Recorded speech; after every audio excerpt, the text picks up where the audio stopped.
నమస్కారం అండి, నేను మీ అరుణ. ఈరోజు మనము ఫంక్షన్ స్టైల్ చికెన్ ఫ్రై చేసుకుందాము. దీనికి కావాల్సిన పదార్థాలు: హాఫ్ కేజీ చికెన్ కడిగి పెట్టుకున్నాను, 1 స్పూన్ గరం మసాలా, 1 కొత్తిమీర కట్ట, 2 ఉల్లిగడ్డలు, 4 పచ్చిమిర్చి కట్ చేసి పెట్టుకున్నాను.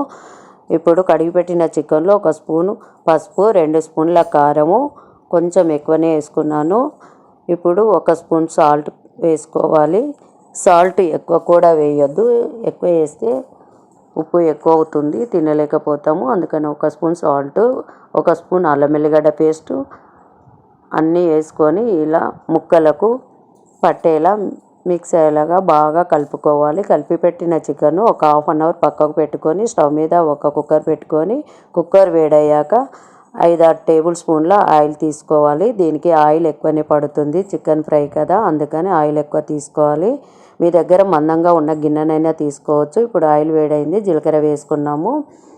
కట్ చేసి పెట్టుకున్న ఆనియన్ కూడా ఇందులో వేసుకోవాలి.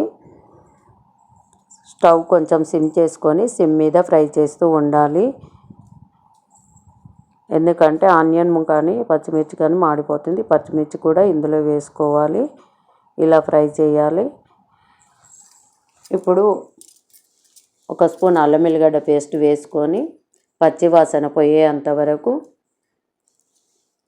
కలుపుతూ ఫ్రై చేస్తూ ఉండాలి.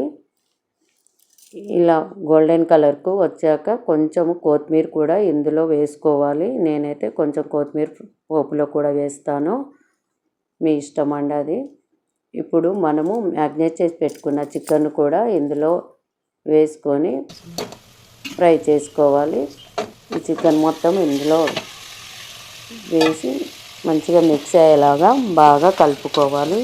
ఈ చికెన్ చాలా చాలా టేస్టీగా ఉంటుంది. ఇది మళ్ళీ మళ్ళీ తినాలి అనేలా ఉంటుంది. మీరు కూడా ఒకసారి ట్రై చేసి చూడండి, చాలా బాగుంటుందండి చికెను. ఇప్పుడు మూత పెట్టుకొని కొద్దిసేపు ఉడకనిద్దాము. ఇప్పుడు ఇది మగ్గిందండి, వాటర్ అంతా ఆవిరైపోయేలాగా ఇలా కలుపుతూ ఉండాలి. ఎక్కువసేపు మూత పెట్టకూడదు, అప్పుడప్పుడు ఇలా మూత తీసి కలుపుతూ ఉండాలి. వాటర్ ఉండడం వలన చికెను జల్దీ ఉడికిపోతుంది, అందుకని ఎక్కువ మూత తీసి పెట్టాలి. ఆయిల్ పైకి వస్తుందండి, చికెను ఉడికిపోయింది. మీకు చికెన్ ఉడికిందా లేదా అని తెలుసుకోవడానికి ఒక పీస్ తీసుకొని కూడా మీరు చెక్ చేసుకోవచ్చు, లేదా ఇలా ఆయిల్ పైకి వచ్చినప్పుడు చికెన్ ఉడికిపోతుంది. ఇప్పుడు మనము కొన్ని గరం మసాలా వేసుకొని మొత్తం మిక్స్ అయ్యేలాగా కలుపుకుందాము. దీంట్లో ఫుడ్ కలర్ ఫంక్షన్ స్టైల్ చేసే వాళ్ళు మాత్రం కంపల్సరీ వేస్తారు ఫంక్షన్లో, అందుకని నేను కూడా కొంచెం ఫుడ్ కలర్ యాడ్ చేశాను. మీకు ఇష్టమైతే ఫుడ్ కలర్ వేసుకోవచ్చు, లేదంటే స్కిప్ చేయొచ్చు.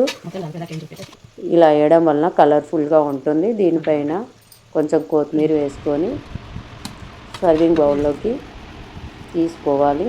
అంతేనండి, function style chicken fry ready. ఈ చికెన్ ఫ్రై మీకు నచ్చినట్టయితే మీరు కూడా ఒకసారి ట్రై చేసి కామెంట్ రూపంలో ఎలా ఉందో చెప్పండి. Thank you. చూసారు కదా ఫ్రెండ్స్, మా అమ్మ చేసిన చికెన్ ఫ్రై తింటుంటే అబ్బా ఆహా నోరు ఊరిపోతుందండి. మీరు కూడా ట్రై చేసి ఎలా ఉందో చెప్పేయండి. Thank you for watching. Please like, share and subscribe.